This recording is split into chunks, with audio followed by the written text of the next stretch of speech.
After the horrors of the Holocaust, the world promised to never again allow the senseless murder of Jews, and now people around the globe, they're standing up to the pure evil of Hamas.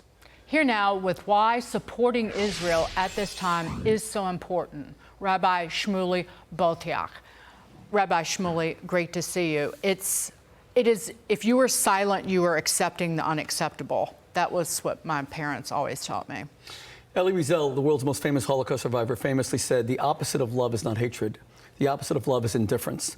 Now let's take it a step further. What about if people who don't even know the difference between right and wrong? It's not that they're indifferent, it's that they're clueless. They have no moral compass. We have American congresswomen, Rashida Tlaib, Ilhan Omar, who are openly siding with Hamas. And even the national American media, from the New York Times to CNN, CBS, NBC, they won't even call Hamas terrorists. Now think about that. This man over here, who killed 3,000 Americans, incinerated them, just 3 miles from here on 9/11, 2001, was he a militant or a monster? Was he a soldier or a savage? Was he a belligerent or barbarian? If you cannot call this man a terrorist, then you have no sense of right and wrong. So the language, and look at the way they're saying, 1,200 Jews were slaughtered in Holocaust-level extinction for a day on Saturday and Sunday. And now they're saying that Israel's engaging in retribution? You mean stopping terrorists from killing more Jews as a form of revenge? Jewish life is becoming so worthless. It's very painful. You know, you talked about Congresswoman Rashida Tlaib. She's left us dumbfounded when she refused to condemn the murder of Jewish babies by Hamas. I want you to listen to this and I want you to respond.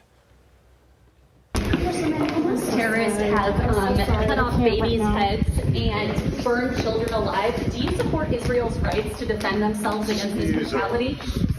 We're just going to go through here. You can't comment about Hamas terrorists chopping off babies' heads? And why do you have a Palestinian flag outside your office if you do not condone what Hamas terrorists have done to Israel? When asked here, she was silent, but now she's saying her critics are the hateful ones, saying, quote, I do not support the targeting and killing of civilians, whether in Israel or Palestine. The fact that some have suggested otherwise is offensive and rooted in bigoted assumptions about my faith and ethnicity. Rabbi, how would you respond to Rashida Tlaib? She hides behind her ethnicity, but there's a universal morality that Muslims, Jews, and Christians, and atheists and agnostics all live by, and that is that life is precious and that murder is a sin. Rashida Tlaib is an American abomination. She won an election seat. I truly hope that her constituents will rise up and evict her because she is a disgrace to Islam, which is a great world religion, but she's a disgrace to American values. If she really believes in Hamas, let her go to Gaza right now and try to express an opinion against Hamas. She, God forbid, would lose her life, which nobody wants. We want to keep her safe. Let her say one good word about an LGBTQ Palestinian who have to flee to Israel rather than have their genitals cut off, being decapitated. If you cannot condemn the decapitation of 30 infants at a kibbutz, then evil has no meaning. And I'll tell you something else. I love when people like Rashida Tlaib and Ilhan Omar speak about how religious these the Hamas members are. Do religious men take a half-naked, unconscious woman in her undergarments and parade her body around with such necrophiliac prurience? These are fiends. The savagery, it's very difficult to contain, but to hear it in the halls of Congress is something that would make the founders of our nation, who came to establish liberty and freedom, turn over in their graves. I just want to point something out while you're here, really briefly. The Democrats have known that this is what these individuals were all about for years. This is in 2019. Rashida Tlaib invited a Hezbollah and Hamas supporter to a private family dinner, celebrating her elevation to Congress, a man who had said Israel had no right to exist.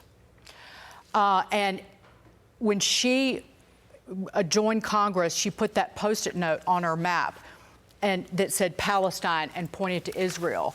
And when you quote over and over again the language of what is the language from river to sea? Palestine will be free, of course. Right, but murdering all its Jews. But that means the eradication of Genocide, Jews. the second That means Holocaust. That is genocide. correct. So we know what you've been talking about for years. We know what you're about. Oh. So don't act like that we're the bigots and that we don't understand what you represent and the hatred that you walk around with in your heart and soul every single day. Rashida Tlaib wakes up in the morning and the hatred of the Jewish people courses through her veins. It animates her actions. It causes the language that she uses, and she cannot even suppress it. And I'll tell you, she doesn't even care about Palestinian lives. That's what bothers me the most. I care infinitely more about my Palestinian brothers and sisters than she does, because Hamas is a curse to the Palestinians. Hamas is a kleptocracy that has stolen. They got more money per capita in Gaza than the entire Marshall Plan, everyone in Europe. Look what Europe did after the destruction of the Second World War, and look at Gaza today.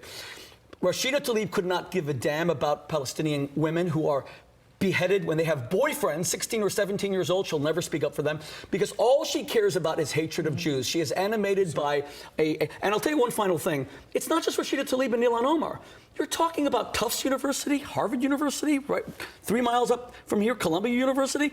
Students are supporting Hamas and their mutilation of women. I mean, our universities have lost their minds. We're living in a crazed time that boggles the imagination. Pat, you are so right, and also you have Democrats who have supported and defended these squad members who have behaved so poorly. And President Biden, who just gave Iran $6 billion. And if you think that didn't lead to more hostages being taken. Oh, it's more than that. It's $1 billion per hostage. That's a lot of money. That's a lot of money. Oil Rabbi money, Shmuley. tens of billions. Rabbi, great to Exactly. see you. God bless you. Thank you. God bless you.